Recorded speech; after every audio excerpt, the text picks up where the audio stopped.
São 10 horas e 19 minutos.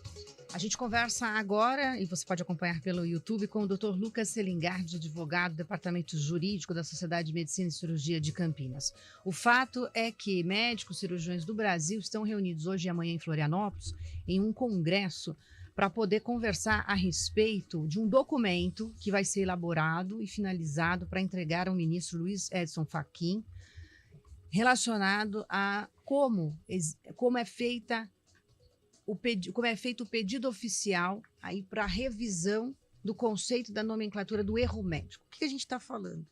Muitas ações estão correndo na justiça contra médicos por conta da conduta em alguns procedimentos, em alguns atendimentos, e agora são os médicos que estão reagindo, pedindo então ao STF para revisar esse conceito e essa nomenclatura por conta da situação que eles estão vivendo. O doutor Lucas tem aqui um recorte da situação na região de Campinas e traz para a gente agora. Doutor, obrigada pela sua participação e um bom dia. Bom dia a todos. É um prazer estar aqui e esclarecer um pouco sobre essa área e esse conceito ou terminologia do erro médico, né? Uhum. É uma crescente, na verdade, e essa discussão não é de hoje, né? Até porque, se a gente for pegar a terminologia de erro médico, a gente já está sendo literal em condenar um médico numa conduta errônea, equivocada, inadequada. Então, veja, os pacientes e as pessoas ingressam com esse pedido de indenização e acabam por falar no meio do seu pedido essa expressão erro médico. Então, o que o Já subjugando. Já julgando Exatamente. antecipadamente, seria isso? Eu entendo que existe nessa nomenclatura, né, até vocês ao ouvir um pré-julgamento, um pré-questionamento, né? Você já tem um olhar parcial daquela situação. Então, veja, a luta é para que haja um esclarecimento sobre isso, né? Nós temos as ações indenizatórias por danos morais, danos materiais e que envolvem a pessoa do médico, né? Então, veja, eu queria destacar que, assim, o médico ele está inserido num universo, né? Vamos supor que desde uma unidade básica de saúde até um grande hospital, ele é o porta-voz, ele está inserido nisso, mas ele não faz o acolhimento primário, que é feito pela enfermagem, ele não leva a pessoa na cadeira de rodas até o andar subsequente e pode ou não ter uma queda, enfim, ele realmente é uma parcela de todo esse contexto, né? Como que está essa questão envolvendo a quantidade de processos na nossa região? Sim, eu sou advogado da Sociedade de Medicina, eu faço parte de uma equipe, né, doutora Márcia, doutora Karina, Maria e Murilo, enfim. Nós aqui em Campinas atuamos e, assim, nós temos visto uma crescente demanda na nossa região metropolitana. Hoje, eu trouxe aqui para a gente dar uma olhada, são mais ou menos cerca de 530 processos ativos, sendo 240 processos judiciais. O restante dessa conta, nós temos processos que são administrativos perante o Conselho de Medicina, que são questionados os médicos em seu ofício e, portanto, eles podem ou não ter uma penalidade, que vai desde uma advertência até a suspensão ou cassação do exercício profissional. Então, 530 processos ativos, sendo em média 240 judiciais e 182 no Conselho. O restante estão distribuídos em inquérito policiais, procedimentos perante municípios e algo do gênero. Agora, doutor Lucas, esse número é um recorte, porque são os médicos que acionam a sociedade para fazer a intermediação. Então, podem existir um número muito maior de médicos que estão por conta própria respondendo através de advogados particulares, é isso? Exatamente. Nós podemos falar que são os números relacionados aos associados da Sociedade de Medicina. Isso é um fragmento desse universo. Haja vista que muitos têm advogados de confiança e advogados terceiros, né, que atuam. Só para a gente elucidar também a questão, eu trouxe um dado aqui também interessante. Nós temos um arquivo morto da sociedade com 1.180 processos arquivados. Lembrando que esses casos, eles duram em cerca de 5 a 8 anos, enfim, uma média. Então, veja, o médico ele é questionado, por exemplo, hoje nós temos toda uma instrução probatória que demora recursos, impugnações, perícia, e vai realmente de 3 a 8 anos, né? Então, veja, voltando um pouco no nosso tema, ser questionado por erro médico e você, nesse meio tempo, ficar com esse encargo é muito penoso. Até para ele que continue atendendo outros pacientes. Exatamente. Agora, uma pergunta que fica o que os pacientes estão reclamando da conduta médica? O que esses pacientes estão levando até a justiça ou iniciando algum processo administrativo contra os profissionais? O que é o erro médico nesse reclamam, caso? né? Sim. Veja, nós temos os mais variados questionamentos, né? Os pacientes, eles questionam muito, e daí eu trouxe algumas áreas ou especialidades. Grande parte dos questionamentos advém de atendimento emergencial, urgencial. É aquilo que nós falamos dos hospitais e dos centros de saúde, que é a porta. Então, pronto-socorro. É o pronto-socorro adulto, é o pronto-socorro infantil. Veja, um caso hipotético, né? A pessoa tem um acidente automobilístico, vai parar num pronto-socorro mais próximo, com politraumatismo, e a sua evolução é desfavorável. Acaba culminando aí um óbito ou agravamento do quadro. E os familiares, ou a própria pessoa, acaba questionando, então, essa conduta. Fez o exame no momento correto? Não fez? Deveria ter sido abordado cirurgicamente ou não?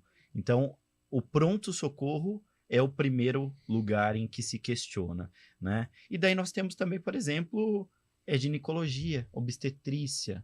Foi feito um pré-natal adequado? Não foi feito? No pré-natal, poderia ser diagnosticado esse problema congênito do feto ou não? Cirurgia plástica é um outro problema, né? E que os pacientes querem aquele resultado, almejam exatamente... Perfeitinho, supostamente perfeitinho. Exatamente. E nada é assim, né? Tudo é subjetivo. E na área médica, tudo é pautado por literatura e protocolo, né? Então, nós sabemos que um medicamento pode ter um efeito adverso, que um procedimento pode gerar uma infecção. Então, realmente, é mais ou menos isso, os questionamentos que a gente consegue ver lá. Aí agora eu faço a seguinte pergunta. Sim. Isso é o que o paciente vê como erro médico. O que para os médicos é um erro médico? Veja, o conceito, tudo decorre, como eu disse, de protocolos e literaturas, né? Então, tudo tem um rito a ser seguido, né? Aquilo que foge desse rito pode, sim, tecnicamente ser considerado um erro evidenciado, né? Então, todos os processos, só para vocês terem uma noção, passa pela instrução probatória e é feita uma perícia. É um ato em que se analisa a própria pessoa ou o prontuário daquela pessoa e vai se verificar ali se a conduta do médico seguiu aquilo que é preconizado pela boa prática. Se foi feito no momento correto tudo aquilo que deveria ser feito. Então, veja,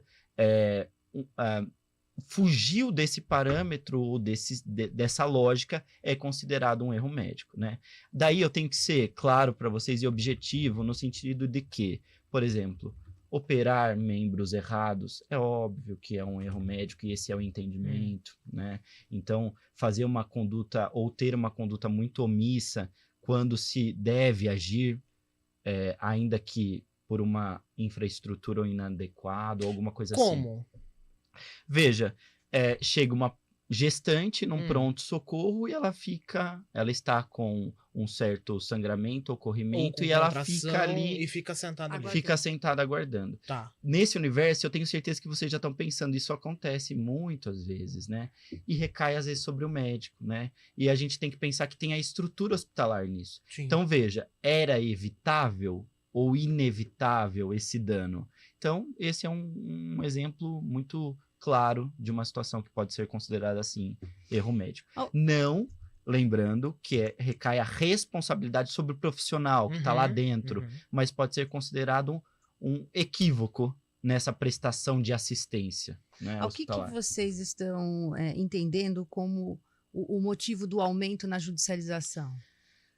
Carolina, olha, sinceramente, a gente tem visto esse cenário a cada dia mais aumentar, né? Eu creio que o aspecto econômico, social, informativo eu acho que as pessoas elas estão mais informadas, né? Nós temos o Dr. Google, as plataformas digitais, em que as pessoas têm mais acessibilidade à informação.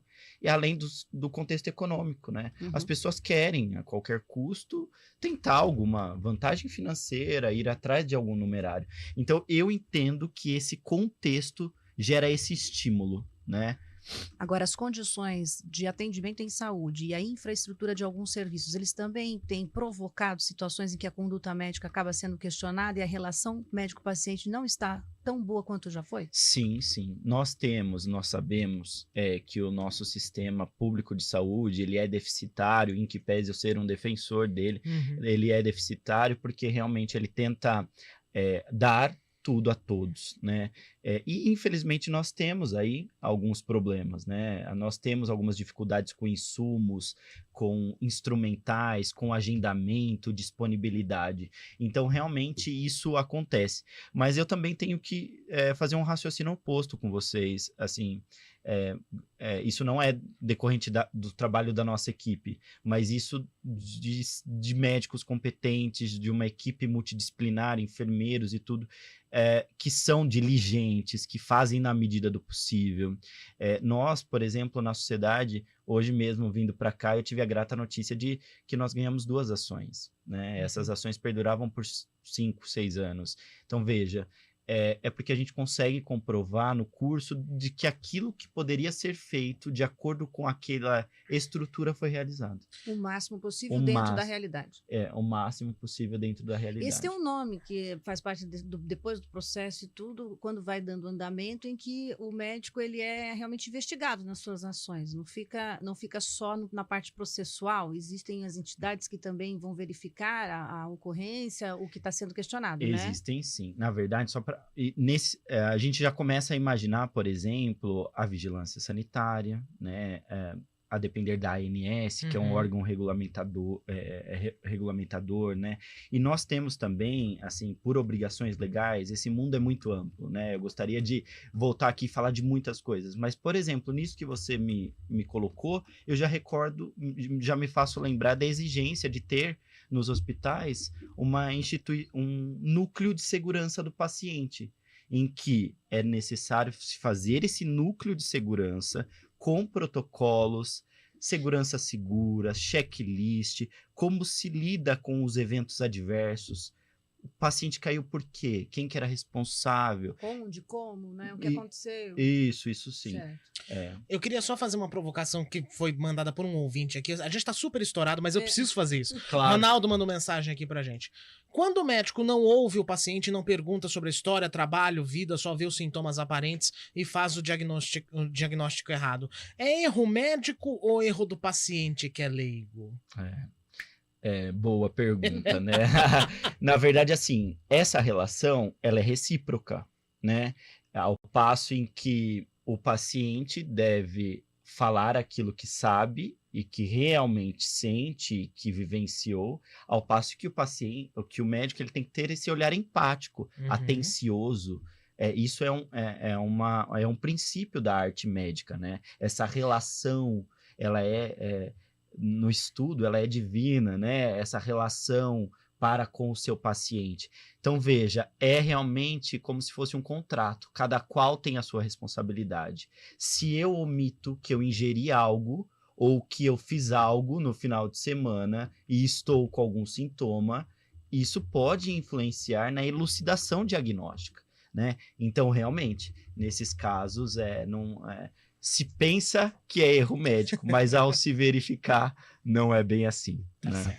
Bom, o tempo esgotou, é um assunto que rende realmente, porque todos nós somos pacientes em algum momento, mas realmente esse número surpreende, 530 processos ativos somente pelo crivo aí da defesa profissional dentro da Sociedade de Medicina e Cirurgia de Campinas, né? Processos que estão sendo observados na região metropolitana pelo Departamento Jurídico. O senhor falou até que não é só Campinas, então, né? É a região com algumas cidades aí relevantes também. Sim, nós temos Americana, Valinhos, Vinhedo, Amparo, Mogi, essa região. e mais aí de cerca de 1.180 que estão arquivados, também processos aí que a sociedade tem registrados por lá. Doutor, obrigada pela entrevista e pelos esclarecimentos aqui na CBN.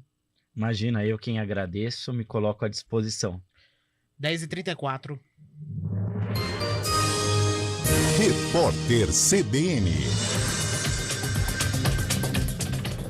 Quinta-feira, 27 de julho de 2023. Os juros bancários médios tiveram, em junho, a primeira queda desde dezembro. A taxa recuou 0,8 ponto percentual na comparação com maio e ficou em 44,5%.